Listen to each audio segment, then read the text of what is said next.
Welcome back guys. ഓൺലൈനിൽ കണ്ട് ഇഷ്ടപ്പെടുന്ന ഷെയ്ഡ് മേടിക്കുമ്പോഴായിരിക്കും ആ ഷെയ്ഡ് നമ്മുടെ സ്കിന്നിന് ചേരുന്നില്ലെന്ന് മനസ്സിലാകുന്നത്. നിങ്ങൾക്ക് എന്നെ പോലെ ഈ പ്രശ്നം സംഭവിക്കാറുണ്ടോ? സോ ഞാനിത് പരാജയപ്പെട്ട് മേടിച്ച കുറച്ച് ലിപ്സ്റ്റിക് ഷെയ്ഡ്സും ഞാനത് എങ്ങനെയാണ് കോംബോ ലിപ് ചെയ്ത് യൂസ് ചെയ്യുന്നത് കാണിച്ചു തരാം. സോ ആക്ച്വലി ഇതിന് ഗിഫ്റ്റ് കിട്ടിയതാണ്. ഇത് ഷുഗർ പോപ്പിൻ്റെ ഷെയ്ഡ് വന്നിട്ട് ഷെയ്ഡ് ഏതാണ് 23 ലിപ്സ്റ്റിക്കാണ് ഇത്. ശരിക്കും എൻ്റെ സ്കിന്നിൽ ഇതാണ് ഇതിൻ്റെ അവസ്ഥ.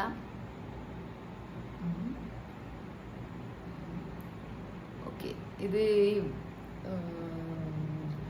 ഫോണിൽ കാണുമ്പോൾ കുറച്ചും കൂടെ മാച്ച് ആയിട്ടുണ്ട്, പക്ഷേ എങ്കിൽ നേരിട്ട് ഇത് ഭയങ്കര ഓറഞ്ച് കളറാണ് എൻ്റെ ലിപ്സിൽ. ഇത് എൻ്റെ ഫുള്ളി വൈപ്പ് ഔട്ട് ചെയ്യും.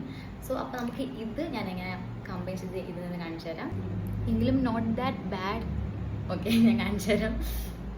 എണ്ണത്തിന് അഡ്മയർ ചെയ്തുകൊണ്ടിരിക്കാനായിട്ട് തോന്നുന്നു. എനിവേസ്, ഞാനൊരു ഈ ലിപ് ലൈനർ എടുക്കും. ഇത് പ്രത്യേകിച്ച് അങ്ങനെ ബ്രാൻഡിൻ്റെ ഒന്നുമല്ല, പക്ഷേ ഈ കളർ എനിക്ക് നൈസാണ്. സോ ഞാനത് യൂസ് ചെയ്യുന്നു. ഞാൻ അങ്ങനെ വലിയ ബ്രാൻഡ് കോൺഷ്യസ് അല്ല. എനിക്ക് ഇഷ്ടപ്പെട്ട ഇപ്പം കളർ ഇപ്പോൾ ഏത് ബ്രാൻഡിനാണെങ്കിലും ഞാനത് ഇടാറുണ്ട്. അല്ലാണ്ട് എനിക്കങ്ങനെ ഇന്ന ബ്രാൻഡ് അങ്ങനെയൊന്നുമില്ല. എന്ന് വെച്ചാൽ ഞാൻ ബ്രാൻഡേ നോക്കാറില്ലെന്നല്ല, ബ്രാൻഡ് നോക്കും, പക്ഷേ എപ്പോഴും നോക്കാറില്ല. സോ അപ്പോൾ നമുക്ക് ഇത് നോക്കാം. ഇത് ഒരു മജന്ത ഷെയ്ഡാണ്. ഇത് ഞാനിങ്ങനെ ഔട്ടർ ലിപ്സിൽ ലൈൻ ചെയ്ത് കൊടുക്കും, ലൈക്ക് ദിസ്. മോനേ ഇല്ല, എന്താണല്ലോ നമുക്കൊരു ആപ്പ ഒരു കട്ടർ എന്തായാലും കിട്ടിയിട്ടുണ്ട്. ഇത് ഞാൻ ഇതിനെ കട്ടറെന്ന് പറയാം. ഓക്കെ, അപ്പം നമുക്കിത് വെച്ച് ഇത് ചെത്തിയിട്ട് നമുക്കിത് വരയ്ക്കാം. ഓക്കെ, ചെത്ത. ഒയ്യോ, ഒടിഞ്ഞു പോയി. എന്താണേലും ഉള്ളത് വെച്ച് നമുക്ക് അഡ്ജസ്റ്റ് ചെയ്യും. ചെറുതായിട്ട് കൂർത്തിട്ടുണ്ടോ? ഇത് മതിയായിരിക്കും. നോക്കാം നമുക്ക്. കുഴപ്പമില്ല.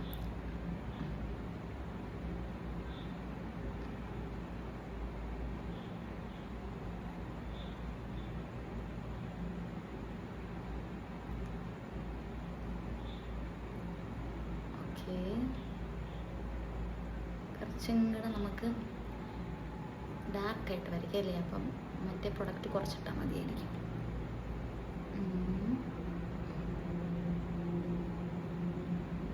യെസ്,